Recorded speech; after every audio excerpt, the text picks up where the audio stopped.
The Yellow Canary is a 1963 film thriller directed by Buzz Kulik. It stars Pat Boone and Barbara Eden, and it was adapted by Rod Serling from a novel by Whit Masterson, who also wrote the novel that was the basis for Orson Welles' Touch of Evil. The film was photographed by veteran Floyd Crosby and scored by jazz composer Kenyon Hopkins. Plot: Andy Paxton is an arrogant, obnoxious pop idol who is about to be divorced by his wife and constantly abuses his staff, including his bodyguard, ex-cop Hub, his manager Vecchio and his valet, Bake. Andy begins an engagement at the Huntington Hartford Theater in Los Angeles. He and Hub arrive home to find a maid Lisa hysterical. His infant son Bobby has been kidnapped and the son's nurse murdered.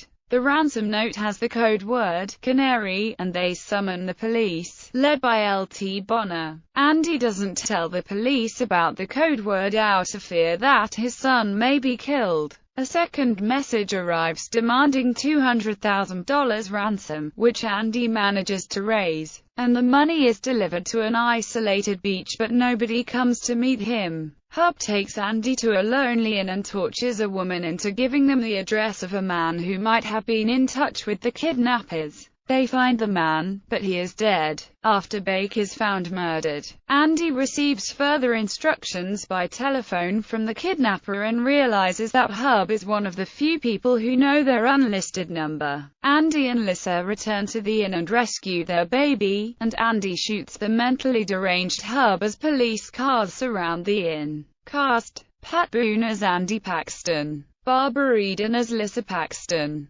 Steve Forrest as Hub Wiley, Jack Klugman as L.T. Bonner, Jesse White as Ed Thornburg, Steve Harris as Bake, Milton Seltzer as Vecchio, Jeff Corey as Joe Pyle, Harold Gould as Ponelli, John Banner as Skolman. Production: in 1961, Pete Levaths, head of 20th Century Fox, authorized the studio to pay $200,000 for the rights to Whit Masterson's novel Evil Come Evil Go. The film was always envisioned as a vehicle for Pat Boone, who had made a number of movies for Fox. He had a 3-picture deal with the studio at fee of $200,000 per movie, which would be credited to his production company, Cougar Mooga Productions. Rod Serling, then at the height of his Twilight Zone fame, was paid $125,000 to write the script. With a star and writer of that caliber, it was originally estimated that the film would have a budget of between $1.50 minus $2 million and be shot over 10 weeks. Anne Margaret was mentioned as a possibility for the female lead.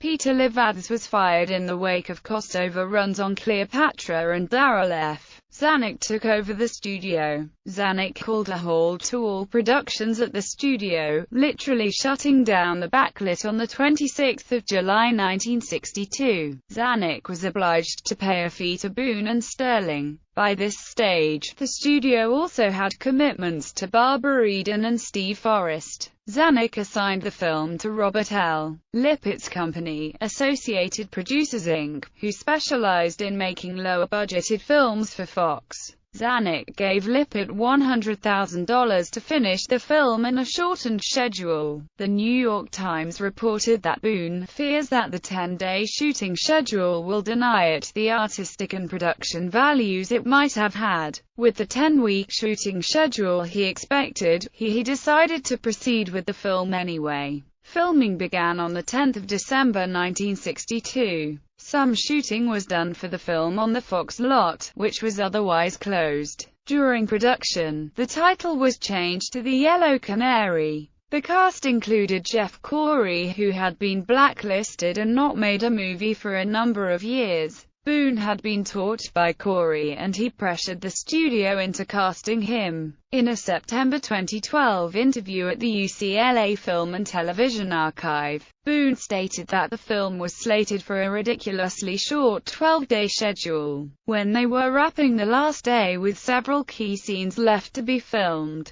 Boone paid $20,000 out of his own pocket to buy one more day of shooting. He felt strongly about the film because it gave him the chance to play a bad guy for a change, Maury Dexter later recalled. The film was a nice production, but didn't really come off. It did nothing at the box office and the critics panned it. Serling, Boone, Forrest and Eden were all play-or-pay contracts, so Fox preferred to play instead of paying off the commitments. I produced the show, and with due respect to all concerned, the production overshadowed the drama. Follow-up. It was announced Boone and Kulick would reunite on the film Island in the City based on an original script by Adrian Spies about a slum-raised youth who befriends a boxer.